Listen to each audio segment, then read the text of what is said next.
Good morning dear student. कल के class में हम लोग मोल मोल एनालिसिस का केस फर्स्ट हम लोग ने कर रखा है। और आज हम लोग की क्लास में सेकेंड केस और फर्दर थर्ड केस करना है। ओके, तो मैं केस फर्स्ट में आपको याद हो कि हम लोग मोल मोल एनालिसिस कैसे अप्लाई करते थे। Moles of reactant upon stoichiometry is equal to moles of product upon stoichiometric. Okay, इस तरह से हम लोग इक्वेट करके रिएक्टेंट का मोल्स गिवन होता था तो प्रोडक्ट का कैलकुलेट करते थे, और प्रोडक्ट का मोल्स गिवन होता था तो रिएक्टेंट का मोल्स कैलकुलेट करते थे। ओके, आज हम लोग का स्टूडेंट सेकेंड केस है। When more than one reactant are given and information about only one reactant and are given. जब एक से ज्यादा रिएक्टेंट हो और इन्फॉर्मेशन इनमें से किसी एक का ही गिवन हो, जैसे एक से ज्यादा रिएक्टेंट है, जैसे इन्फॉर्मेशन मतलब ए का या फिर मोल गिवन है, या फिर बी का मोल गिवन, मतलब एक का गिवन होगा, दूसरे का क्या करना होगा, कैलकुलेट करना होगा। ओके, जैसे सेकेंड केस को हम लोग स्टूडेंट क्वेश्चन से ही समझेंगे। If moles of B is 24 mole then calculate moles of A C and D for the given reactions. क्या है स्टूडेंट, मोल्स ऑफ बी कितना गिवन है, 24 मोल्स। मोल्स ऑफ बी कितना गिवन है, 24 mole. Then calculate moles of A C and D for the given reaction. सबसे पहले मैं बता दूं गिवन रिएक्शंस क्या है, 3a plus 2b give c plus 2d। और मैं क्वेश्चन सॉल्व करने से पहले बता दूं कि ये हम लोग क्या है, बैलेंस्ड केमिकल इक्वेशंस, ठीक है ना। ये रिएक्शंस बैलेंस होना जरूरी है, तभी हम लोग मोल मोल एनालिसिस अप्लाई कर पाएंगे। ओके, तो आप लोग देखोगे मोल मोल एनालिसिस तो हम लोग ऐसे ही अप्लाई कर देते हैं, moles of a upon 3, moles of b upon 2, moles of c upon 1, moles of d upon 2, इस तरह से। अब moles of b given student और मोल्स ऑफ a हम लोग कैलकुलेट करना है, तो इन दोनों को क्या कर देंगे, इक्वेट कर देंगे।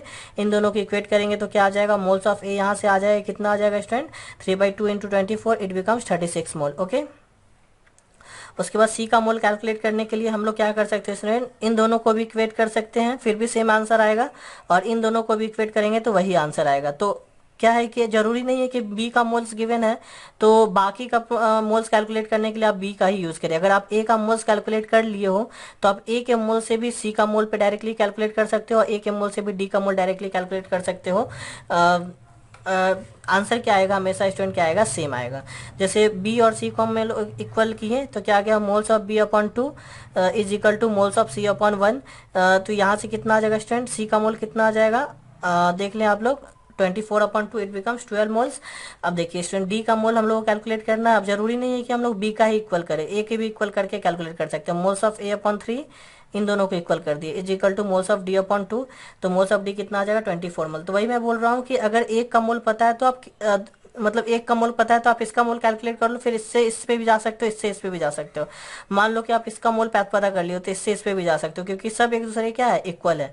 तो आप किसी का भी मोल यूज करके कैलकुलेट कर सकते हो। ओके, तो होप स्टूडेंट ये क्वेश्चन आपको समझ में आया होगा कि एक से ज्यादा रिएक्टेंट तो गिवन है, बट इन्फॉर्मेशन किसी एक रिएक्टेंट का ही गिवन होगा। जब इन्फॉर्मेशन किसी एक ही रिएक्टेंट का गिवन होगा तो वहां पे लिमिटिंग रिएजेंट का कॉन्सेप्ट नहीं आता है। लिमिटिंग रिएजेंट का केस कॉन्सेप्ट कब आता है, वो नेक्स्ट केस में आएगा, वो मैं बताऊंगा थोड़ी देर बाद। ओके, नेक्स्ट क्वेश्चन क्या है student, calculate mass of oxygen required to burn completely 2.7 gram of aluminium, 2.7 gram of aluminium. Also calculate moles of its oxide form. Calculate mass of oxygen required to burn completely. अब student burn, कोई भी चीज जलता है किसके presence में, oxygen के presence में।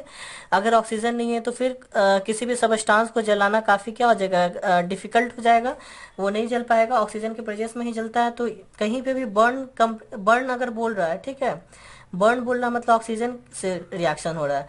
और calculate mass of oxygen required to burn completely 2.7 gram of aluminium, मतलब एल्युमिनियम का कितना गिवन है, वेट 2.7 ग्राम। अब यहाँ पे आप देखोगे तो बस इंफॉर्मेशन किसका गिवन है, मोल्स किस, वेट किसका गिवन है, एल्युमिनियम का, ऑक्सीजन का तो नहीं गिवन है। तो फिर से क्या है, ये केस सेकंड पे ही क्वेश्चन सॉल्व होगा। तो हम लोग सबसे पहले इक्वेशन लिखेंगे कि एल्युमिनियम का ऑक्सीजन से रिएक्शन करने के बाद क्या आना चाहिए, बनेगा एल्युमिनियम ऑक्साइड।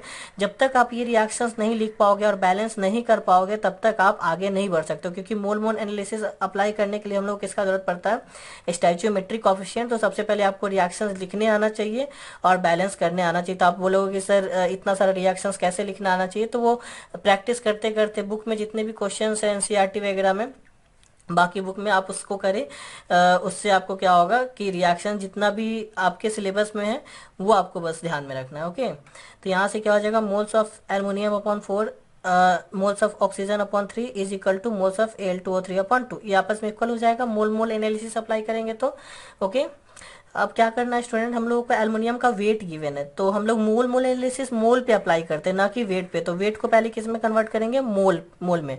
तो यहाँ पे मोल इक्वल टू क्या हो जाएगा, एल्युमिनियम 2.7 अपॉन 27 इट बिकम 0.1। तो मोल्स ऑफ एल्युमिनियम पता कर लिए 0.1। अब हम लोग कैलकुलेट करना, also calculate moles of its oxide, mass of oxygen calculate करना है और मोल्स ऑफ इट्स ऑक्साइड। तो सबसे पहले हम ऑक्सीजन ही कैलकुलेट करते हैं, इन दोनों को इक्वेट कर देंगे। इन दोनों को जैसे इक्वेट करेंगे तो ऑक्सीजन का मोल्स कितना आ जाएगा 0.075। तो यहाँ से वेट कितना आ जाएगा, मोल्स इंटू मोलर मास, ऑक्सीजन का मोलर मास कितना होता है 32, तो इट बिकम्स 2.4 ग्राम। मतलब 2.7 ग्राम ऑफ ऑक्सीजन को कंप्लीट जलाने के लिए कितना ऑक्सीजन का जरूरत पड़ रहा था, 2.4 ग्राम ऑक्सीजन का जरूरत पड़ रहा था। ठीक है, अब यहाँ आप लोग देखेंगे, यहाँ आप लोग देखेंगे तो मोल्स ऑफ एल्युमिनियम अपॉन 4, इन दोनों को इसका कैलकुलेट करना है, तो आप इन दोनों को इक्वेट करें या इन दोनों को इक्वेट करें, बात क्या है, बराबर, आंसर क्या आएगा, सेम। तो मैं इन दोनों को इक्वेट कर दिया हूँ, तो यहाँ से Al2O3 का मोल्स कितना आ जाएगा, 0.05 मोल आ जाएगा। ओके, कितना आ जाएगा, 0.05 मोल। तो होप ये स्टूडेंट आपको क्वेश्चन समझ में आएगा। करना कुछ भी नहीं है स्टूडेंट, एक का मोल पता है तो दूसरा का मोल कैसे कैलकुलेट होगा या फिर दूसरा का वेट कैसे कैलकुलेट होगा, आपको मोल मोल एनालिसिस क्या कर देना है, अप्लाई कर देना है। ठीक है ना, जैसे फर्स्ट मेथड में मोल मोल एनालिसिस अप्लाई कर देते, वैसे ही सेकेंड मेथड में भी, सेकेंड केस में भी वैसे ही क्या करना है, मोल मोल एनालिसिस क्या करना है, अप्लाई करना है। अब इसको आप इस तरह से भी स्टूडेंट आप सॉल्व कर सकते थे। ठीक है ना, जैसे एल्युमिनियम का मोल्स कितना पता चल गया था, 0.1 मोल, तो आप इसको ऐसे भी देख सकते थे, 4 मोल एल्युमिनियम से कितना मोल Al2O3 बन रहा है, 2 मोल। 4 मोल एल्युमिनियम से कितना बन रहा है, 2 मोल। तो 1 मोल से कितना बन जाएगा, 2/4। आप इसको ऐसे देखें यूनिटरी मेथड से, आप इसको देखें स्टूडेंट, 4 मोल से एल्युमिनियम Al2O3 कितना बन रहा है, 2 से, तो 1 से कितना बन जाएगा, 2/4। तो एल्युमिनियम का कितना मोल्स निकला था यहाँ पे, 0.1 मोल कैलकुलेट हुआ था, तो 0.1 से कितना मिल जाएगा, यहाँ पे क्या कर देंगे 2.4 इंटू 0.1। तो आप लोग देखोगे तो ये वही इक्वेशन बन गया 2/4 इंटू 0.1। यहाँ पे देखें, अगर यहाँ पे आप इधर 2 को अगर यहाँ ले जाते तो क्या हो जाता, 2/4 इंटू 0.1। तो आप डायरेक्टली चाहो तो ये इक्वेशन बनाने की जगह आप यूनिटरी मेथड से भी कैलकुलेट कर सकते हो। जैसे यहाँ पे किसका मोल गिवन था, 12 मोल्स ऑफ बी का मोल्स गिवन था, तो आप ऐसे भी कर सकते हो। जैसे बी और डी का तो स्टाइचियोमेट्री सेम है, इसका मतलब बी का जितना मोल होगा डी का भी उतना ही मोल होगा। देखें बी का कितना था 24 मोल, तो डी का भी कितना आ गया 24 मोल। तो अगर स्टाइचियोमेट्री सेम रहेगा तो मोल्स क्या रहेगा, सेम ही रहेगा। अब यहाँ देखोगे सी का मोल कैलकुलेट करना है, तो 2 से 1 मोल मिल रहा है, 2 से 1 मोल मिल रहा है, तो 1 से कितना मिल जाएगा स्टूडेंट, 1/2। तो 12 से कितना मिल जाएगा, 1/2 इंटू 12 मतलब 6 मोल। 2 से 1 मिल रहा है तो 12 से कितना, 2 से 1 मिल रहा है मतलब हाफ हो रहा है, तो 24 से कितना मिल जाएगा 12। तो देखिए सी का मोल कितना आ गया 12। तो अगर प्रैक्टिस अच्छा है तो आप बिना इक्वेशंस बनाए हुए भी क्वेश्चंस को डायरेक्टली सॉल्व कर सकते हो यूनिटरी मेथड से। अब जैसे देखिए यहाँ पे 3 मोल के लिए बी का कितना मोल जरूरत पड़ रहा था, 2 मोल, तो 1 मोल के लिए कितना जरूरत पड़ेगा, 2/3। ऐसे कर सकते हो कि 2 मोल्स के लिए ए का कितना जरूरत पड़ता था, 3 मोल, तो इसके 1 मोल के लिए कितना जरूरत पड़ेगा, 3/2। तो 24 मोल के लिए कितना जरूरत होगा, 3/2 इंटू 24, तो 3/2 इंटू 24। तो जो इक्वेशन बनाए हैं बेसिकली वो यूनिटरी मेथड ही है। तो आप अगर आपको अच्छा प्रैक्टिस है तो आप यूनिटरी मेथड से भी क्वेश्चन को क्या कर सकते हो, सॉल्व कर सकते हो। जैसे यहाँ पे फिर मैं बना के दिखा देता हूँ, 2 मोल ऑफ बी से कितना मोल मिल रहा है, 3 मोल, तो 1 मोल से कितना मिल जाएगा 3/2। तो बी का कितना मोल है 24 मोल है, 24 मोल से कितना मिल जाएगा, आप लोग देखें यहाँ पे कुछ गड़बड़ हुआ है, 3/2 इंटू 12 नहीं सही, 36 मोल आ रहा है, यहाँ से भी कितना आ रहा है 36 मोल। तो होप ये स्टूडेंट यूनिटरी मेथड भी से भी आप समझ पाए होंगे। Okay student, now we come to next numerical problem. Calculate mass of KOH required to neutralise 49 gram of H2SO4। Okay, तो सबसे पहले हम लोगों को KOH और H2SO4 रिएक्ट करके क्या बनाता है वो पता रहना चाहिए और रिएक्शंस को बैलेंस करने भी आना चाहिए। तो H2SO4 KOH रिएक्ट करके क्या बना रहा है, K2SO4 प्लस वाटर, और यहाँ रिएक्शंस को बैलेंस करते हैं हम लोग, तो यहाँ पे 2 मल्टीप्लाई होगा और यहाँ पे 2 मल्टीप्लाई होगा। आप देख सकते हैं यहाँ पे हाइड्रोजन कितना है 4 है, और यहाँ पे हाइड्रोजन भी कितना हो गया 4, सल्फर यहाँ कितना 1, सल्फर यहाँ पे 1, ऑक्सीजन कितना हो गया 4 + 2 6, 4 + 2 6। तो रिएक्शंस क्या हम लोगों का स्टूडेंट बैलेंस है। तो सबसे पहले हम लोग कैलकुलेट कर लेते हैं molar mass of H2SO4। Hydrogen का 2 plus sulphur 32 plus oxygen 16 into 4 it become 98 ग्राम पर मोल। ओके, तो मोल्स ऑफ H2SO4 कितना निकल जाएगा, weight upon molar mass half mole मतलब 0.5 मोल। तो हम लोगों को calculate mass of QH calculate करना है, तो हम लोग मोल मोल एनालिसिस बस इन दोनों पे अप्लाई करते हैं। वैसे चाहो तो आप इक्वेशन बना सकते हो चारों के लिए।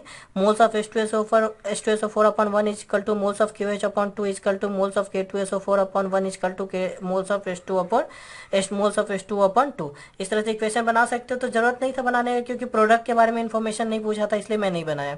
इसका इन्फॉर्मेशन पूछा था तो बस इन दोनों को इक्वेट कर दिया। तो यहाँ से QH का मोल पता चल जाएगा 0.1 मोल, 2 इंटू 0.5, 2 इंटू 0.5, तो यहाँ से कितना आ जाएगा 1 मोल। H2SO4 का मोल कितना था 0.5, तो पुट करेंगे तो इतना आ जाएगा 1 मोल। तो वेट कितना आ जाएगा, moles into molar mass 39 plus potassium का वेट कितना होता है 39 प्लस ऑक्सीजन का 16 plus 1 moles into molar mass equal to weight 56 gram. Okay, यहाँ तो आपको समझ में आ गया है कि H2SO4 का कितना मोल है 0.5 मोल। तो इधर जाएगा क्या हो जाएगा मल्टीप्लाई। ओके स्टूडेंट, ये आज का लेक्चर का स्टूडेंट आपको होमवर्क है। इसका आंसर आपको कैलकुलेट करके नीचे कमेंट करना है। Calculate weight of HCl required to neutralise 40 gram of NaOH। तो ये भी क्वेश्चन आसान है। सबसे पहले आपको HCl और NaOH का रिएक्शंस करवा के देखना होगा कि क्या बन रहा है। तो क्या बनेगा, NaOH plus HCl plus NaOH में बनेगा NaCl plus waters. Okay, acid plus base gives salt plus water. तो ये एसिड और ये बेस है, तो क्या बनाएगा NaCl सॉल्ट बनाएगा और वाटर बनाएगा, और रिएक्शंस वो बैलेंस भी है। तो आपको डायरेक्टली क्या करना है, सॉल्व कर देना है और इसके आंसर को नीचे कमेंट करना है। तो होप स्टूडेंट ये लेक्चर आपको अच्छा लगा हो। अगर आपको अच्छा लगा तो जल्दी जल्दी वीडियो को लाइक करें, चैनल को सब्सक्राइब करें, और जितना ज़्यादा हो सके स्टूडेंट आप शेयर भी करें। इसका पार्ट 1 आपको प्रीवियस लेक्चर में मिल जाएगा और इसका लास्ट पार्ट आपको नेक्स्ट लेक्चर में मिल जाएगा। तो आप उसको फॉलो करें, तीनों लेक्चर्स को पढ़ें, तभी आपका जाके कॉन्सेप्ट क्या होगा क्लियर होगा। Okay student, thank you so much.